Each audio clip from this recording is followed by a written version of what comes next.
വളരെ ഭംഗിയുള്ള ആ താഴ്വരയിൽ പോയാൽ ഭംഗി ആസ്വദിച്ച് മനസ്സും നിറയ്ക്കാം, വയറ് നിറയെ പുല്ലും കഴിക്കാം. ഇതായിരുന്നു കഴുതയുടെ ചിന്താഗതി. അതുകൊണ്ട് തന്നെ അത് എല്ലാ ദിവസവും മുടങ്ങാതെ അവിടെ എത്തിയിരുന്നു.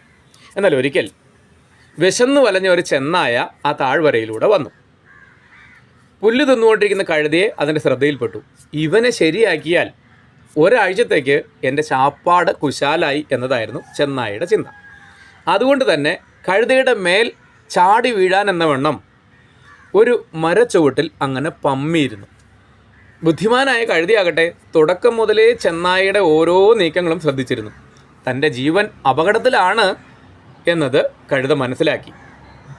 എന്നാൽ ഓട്ടം കൊണ്ട് ചെന്നായെ തോൽപ്പിക്കാനോ ശക്തി കൊണ്ട് ചെന്നായെ നേരിടുവാനോ തനിക്ക് കഴിയില്ല എന്ന യാഥാർത്ഥ്യവും അത് ഉൾക്കൊണ്ടു. അതുകൊണ്ട് തന്നെ ഒരു സൂത്രം പ്രയോഗിക്കാൻ തീരുമാനിച്ചു. പരിഭ്രമമൊന്നും പുറത്തു കാണിക്കാതെ കാലിലെന്തോ പരിക്ക് പറ്റിയതുപോലെ അഭിനയിച്ചുകൊണ്ട് മുടന്തി അത് ചെന്നായ ഇരിക്കുന്ന മരച്ചുവട്ടിലേക്ക് തന്നെ വന്നു. ഇത് കണ്ട ചെന്നായയ്ക്ക് വലിയ സന്തോഷമായി. അവൻ്റെ കാലിൽ എന്തോ പരിക്ക് പറ്റിയിട്ടുണ്ട്, അതുകൊണ്ട് ഇരയെ ഓടിച്ച് തളരേണ്ടതില്ല, അവൻ എൻ്റെ നേരെ തന്നെയാണ് വന്നുകൊണ്ടിരിക്കുന്നത്.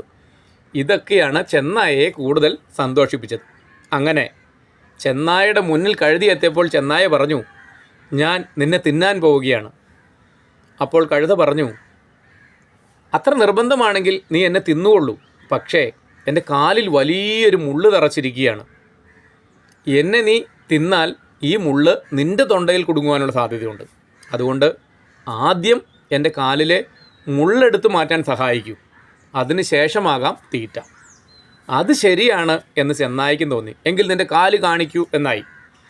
അങ്ങനെ കഴുത ശാന്തമായ ഭാവത്തിൽ കാലുയർത്തി കാണിച്ചു. ചെന്നായയുടെ ശ്രദ്ധ കഴുതയുടെ കാലിലേക്കും കാലിലെ മുള്ളിലേക്കും ആയപ്പോൾ സകല ശക്തിയും എടുത്തുകൊണ്ട് ചെന്നായയുടെ മുഖത്ത് കഴുത ഒരൊറ്റ ചവിട്ടായിരുന്നു. അപ്രതീക്ഷിതമായ ചവിട്ട് കിട്ടിയപ്പോൾ ചെന്നായ നിലത്ത് വീണു പിടഞ്ഞു. ആ അവസരം മുതലാക്കിക്കൊണ്ട് കഴുത ഓടി രക്ഷപ്പെട്ടു. ഈ കഥയിൽ നിന്നും 2 പാഠങ്ങളാണ് നമുക്ക് പഠിക്കാനുള്ളത്. ഒന്ന്, അപകടാവസ്ഥ വരുമ്പോൾ പരിഭ്രമമല്ല വേണ്ടത്, ശാന്തമായ മനസ്സോടെ കൂടുതൽ ചിന്തിക്കുകയാണ് വേണ്ടത്. 2, വേട്ടക്കാരനായ ചെന്നായ ഒരു ഡോക്ടറുടെ റോൾ എടുക്കേണ്ടതില്ലായിരുന്നു. ആ മുള്ള് നീക്കുക എന്നതല്ല അതിൻ്റെ ലക്ഷ്യം. അതിൻ്റെ ലക്ഷ്യത്തിലാണ് അത് ഉറച്ചു നിന്നിരുന്നെങ്കിൽ ഇങ്ങനെ അബദ്ധവും പറ്റില്ലായിരുന്നു. നന്ദി.